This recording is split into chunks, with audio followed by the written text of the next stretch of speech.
Hello everyone, welcome back to economics with Garima. I hope कि आप लोगों की एचटेट की एग्ज़ाम की प्रिपरेशन बहुत अच्छे से चल रही होगी। आप लोगों को ये भी पता लग गया होगा कि आपका एग्ज़ाम जो है वो अब 12-13 नवंबर की बजाय 2 और 3 दिसंबर को कंडक्ट कराया जाएगा एचटेट का। तो आज इस वीडियो में मैं आपके साथ कुछ टिप्स शेयर करूँगी कि आप एचटेट अपना फर्स्ट अटैम्प्ट में ही कैसे क्लियर कर सकते हैं। तो चलिए वीडियो को स्टार्ट कर लेते हैं। टिप नंबर 1, जो यूनिट्स आपको इंटरेस्टिंग लगती हैं या आपको लगता है कि आप उनको अच्छे से समझ पाएंगे या उनको ज़्यादा टाइम टेकिंग नहीं है आपके लिए, या जो यूनिट्स आपको लगता है कि स्मॉलर हैं, ठीक है, उनको आप पहले रिवाइज़ कीजिए। उन यूनिट्स को आप पहले कर लीजिए, क्योंकि उससे क्या होगा कि एक तो आपका सपोज कीजिए कि 10 यूनिट आपको रिवाइज़ करनी है, ठीक है, तो 2-3 यूनिट इस टाइप के आप पहले रिवाइज़ कर लेंगे तो आपको लगेगा कि आपने बहुत सारी चीज़ें पढ़ ली हैं, ठीक है, और इससे आपका कॉन्फिडेंस बिल्ड हो जाएगा। पढ़ना तो आपको सब कुछ ही है, तो क्यों ना कुछ ऐसा पढ़ लिया जाए कि जो आप जिसमें आपको ज़्यादा इंटरेस्ट है और जिससे आपका कॉन्फिडेंस बूस्ट हो जाएगा, आपका इंटरेस्ट जो है वो जनरेट हो जाएगा, ठीक है, और एक फ्लो बन जाएगा पढ़ाई के लिए। सेकेंड थिंग कि आपको क्या करना है, आपको प्रीवियस ईयर क्वेश्चन पेपर्स जो हैं वो आपको करने हैं। अब प्रीवियस ईयर क्वेश्चंस आप आर गुप्ता की एक बुक आती है वो आप प्रेफर कर सकते हैं, ठीक है, आर गुप्ता की बुक आती है प्रीवियस ईयर क्वेश्चंस के लिए, उसको आप पढ़ें, वहाँ से आप प्रीवियस ईयर क्वेश्चंस करें। आर गुप्ता की बुक में जो क्वेश्चंस आपको दिए होंगे, अब आपको करने कैसे हैं, आपको एक क्वेश्चन दिया है, उसके 4 ऑप्शंस आपको गिवन है, ठीक है, आपको करना कैसे है, जैसे मैं आप लोगों को अपनी वीडियोस में कराती हूँ कि चारों ही ऑप्शंस के बारे में आपको डिटेल इन्फॉर्मेशन गैदर करनी है। आपको एक कोई भी क्वेश्चन दिया और सपोज कीजिए ऑप्शन में सेबी, नाबार्ड, सिडबी और आरबीआई 4 ऑप्शंस आपको गिवन है, तो आपको इन चारों ऑर्गेनाइजेशंस के बारे में चीज़ें पढ़नी है कि इनको कब सेटअप किया, इनका हेडक्वार्टर कहाँ पे है, ये किस तरह की इंस्टीट्यूट्स हैं, ठीक है, ओके जी। अब टिप नंबर 3 कि आप शॉर्ट नोट्स जो हैं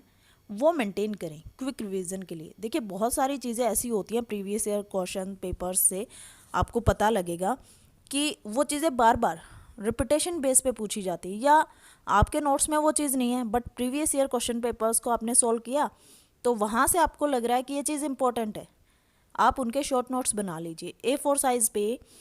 जब मैं तैयारी कर रही थी अपनी तो मैंने माइक्रो इकोनॉमिक्स के, मैक्रो इकोनॉमिक्स के वेरियस कॉन्सेप्ट किस किस इकोनॉमिस्ट ने दिए हैं ये सब कुछ मैंने नोट कर लिया था, ठीक है, और जब भी मुझे टाइम लगता था कि 10 मिनट 5 मिनट, या मुझे ऐसे लग रहा है कि मैं किसी का नाम भूल रही हूँ इकोनॉमिस्ट का, चलते फिरते कुछ काम करते हुए मैं उनको रिवाइज़ करती रहती थी कि ये उसने दिया, ये उसने दिया, और जब भी मुझे ऐसे लगता था कि मैं भूल रही हूँ मैं अपना वो शॉर्ट नोट्स वाला पेपर उठा के उसको देख लेती थी, तो मुझे पूरे नोट्स जो हैं अपने डिटेल नोट्स से गो थ्रू नहीं होना पड़ता था, ठीक है। तो शॉर्ट नोट्स आप ज़रूर बना के रखें जिनको आप कभी भी किसी भी टाइम पे आधा घंटा 1 घंटा फ्री है, आपको लग रहा है कि मुझे रिवाइज़ कर लेना चाहिए तो आप रिवाइज़ कर सकें वहाँ से। फोर्थ थिंग कि आपको डेली अचीवेबल टारगेट सेट करने हैं अपने, ठीक है, टारगेट ऐसा नहीं कि आप ये कह रहे हैं मैं तो 4 यूनिट 5 यूनिट आज में ही रिवाइज़ कर दूंगा एक दिन में ही, नहीं, टारगेट आपने ऐसा सेट करना जो अचीवेबल है, 2 टॉपिक 3 टॉपिक हाफ यूनिट, आपको जो भी लगता है जिसको आप पूरे दिन में अचीव कर पाएँ, इस तरीके के अपने टारगेट बनाएं,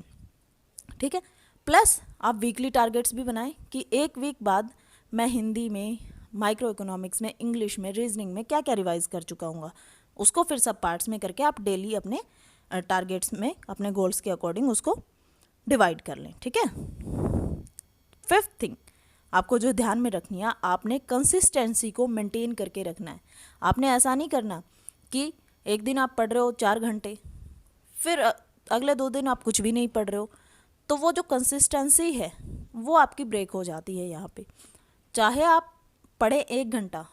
कम टाइम है तो आधा घंटा पढ़े, लेकिन आपने बुक उठानी है, आपने कोई ना कोई कंसेप्ट ज़रूर पढ़ना है, आपने अपनी स्टडी का जो फ्लो है उसको मेंटेन रखना है अपनी तैयारी में, ठीक है। देन लास्ट जो टिप है कि आपको क्या करना है ड्यूरिंग द एग्ज़ाम, जब आप पेपर देने जाएंगे एचटेट का, तो आपने पूरा पेपर अटैम्प्ट करना है, कोई भी क्वेश्चन छोड़ना नहीं है, क्योंकि कोई नेगेटिव मार्किंग नहीं होती है। इस पेपर को जब आप अटैम्प्ट करेंगे तो आप एक और टेक्निक यहाँ यूज़ कर सकते हैं कि आप एलिमिनेशन मेथड का यूज़ कर सकते हैं। सपोज आपको 4 ऑप्शंस गिवन है, या मैच द फॉलोइंग वाले जो क्वेश्चंस होते हैं, दोनों कॉलम्स को मैच करते हैं आप, ठीक है, कि कौन सा करेक्ट है, मैच करो दोनों कॉलम्स को। इधर 4 ऑप्शंस हैं, इधर 4 ऑप्शंस हैं। तो उस केस में आप क्या कर सकते हैं, एलिमिनेशन मेथड यूज़ कर सकते हैं, या किसी 2 का आपको पता है, ठीक है, 2 का आपको पता है, देख लें वो 2 ऑप्शन कहाँ कौन से ऑप्शन में ठीक हो रहे हैं, वहाँ से आप उसको कर सकते हैं क्वेश्चंस को, ठीक है। और सबसे जो इम्पोर्टेंट फैक्टर है वो आपका खुद पे यकीन होना ज़रूरी है, बिलीव इन योर सेल्फ, ठीक है। तो आप अपना एग्ज़ाम ज़रूर फर्स्ट अटैम्प्ट में ही क्लियर कर लेंगे। आई होप ये वीडियो आपके लिए बहुत ज़्यादा हेल्पफुल रहने वाला है। आप लोगों के स्टिल कोई डाउट्स रहते हैं तो आप कमेंट सेक्शन में मुझसे पूछ सकते हैं उसके बारे में, ठीक है। अपने दोस्तों के साथ इस वीडियो को शेयर करें ताकि बाकी जो एस्पिरेंट्स हैं एस्टेट के, उनको भी इसका बेनिफिट हो सके। अगर आप चैनल पे नए हैं तो चैनल को सब्सक्राइब कर लें, बेल आइकन को प्रेस कर लें ताकि आगे आने वाली वीडियोस का नोटिफिकेशन आपको टाइम से मिलता रहे। Thank you so much.